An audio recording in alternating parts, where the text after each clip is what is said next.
The Oneida community was not primarily agricultural, as was the case with probably every other commune during the 19th century in American history.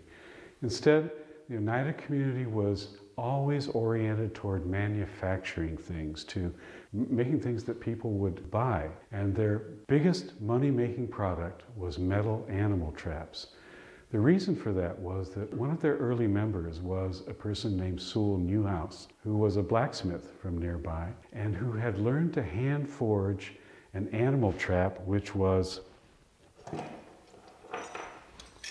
exactly this size, that was considered more durable and better working, superior to any other trap then available. And working at his forge, he could make about 1,500 of these a year. They were very well known locally, and they were very popular. And when the Oneida community took over Newhouse's traps and trap making, their innovation was to invent machinery, permitting them to mechanize almost every step of the operation of making traps. And the result was that by the early 1860s, the Oneida community was turning out over 200,000 traps a year, and they had become the biggest trap maker in the United States. Trap making on that scale led them into the next step of becoming industrial capitalists. They thought that they were forced into it naturally. And that step was to build a large factory dedicated to trap making, to install their machinery in the factory, and then to hire scores of employees to work the machinery to make their traps for them on an assembly line process. Using that method, they increased their trap production 100-fold to over 400,000 traps a year.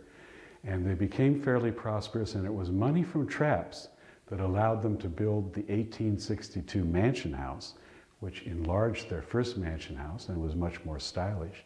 And furthermore, with trap money, they invested in a whole second industry of factory work, and that was making silk thread for, not for hand sewing, but for the sewing machine, usually Singer sewing machines, which were just coming into widespread household use after the Civil War. And traps, together with thread, brought in a lot of money. They were the biggest trap makers in the country. They were one of the most successful makers of sewing machine thread.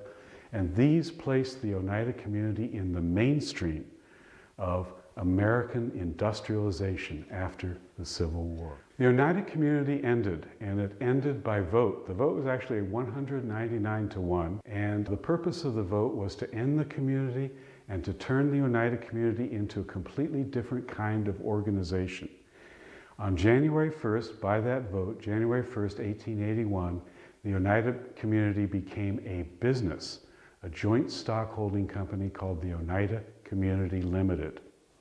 And the purpose of the new company was to continue the Oneida community's successful industries with thread and with traps to provide an income from their shareholders. And the stockholders, of course, were the former members of the Oneida community. Furthermore, the Oneida Community Limited was to keep the mansion house going as a residence for those who wanted it. So what you're looking at on the shelf is these industries over time.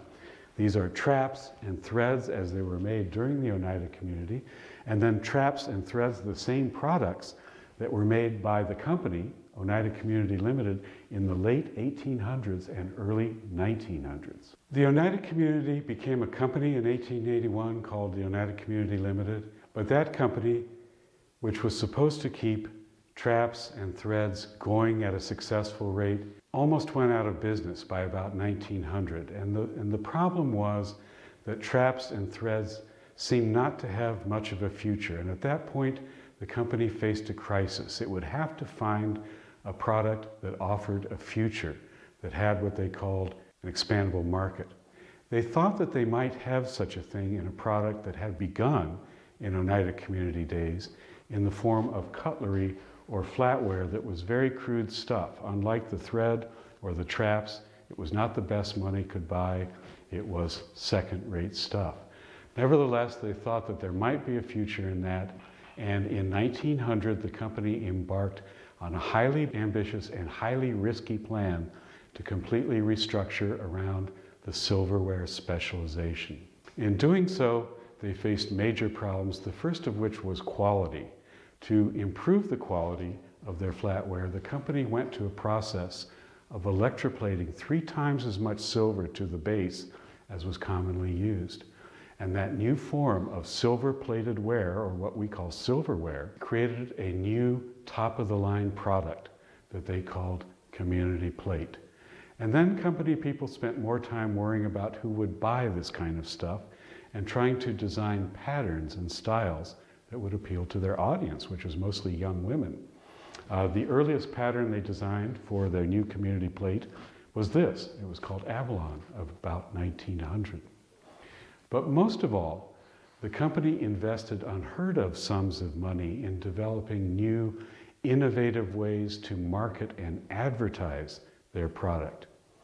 And so, for example, the company claimed to be the first to hire the big-name graphic artists of the day, who would then design full-page color ads of Community Plate that would then run in the national weekly magazines such as Saturday Evening Post. And as a result, the company hired the biggest names of the day, who were Coles Phillips and Maxfield Parrish. And they were entirely successful. By 1910, the Oneida Community Limited had established itself as a maker of high-end silverware, and their reputation for silverware was maintained throughout the 1900s. During much of the 20th century, in many parts of the world, the name Oneida meant silverware to many people.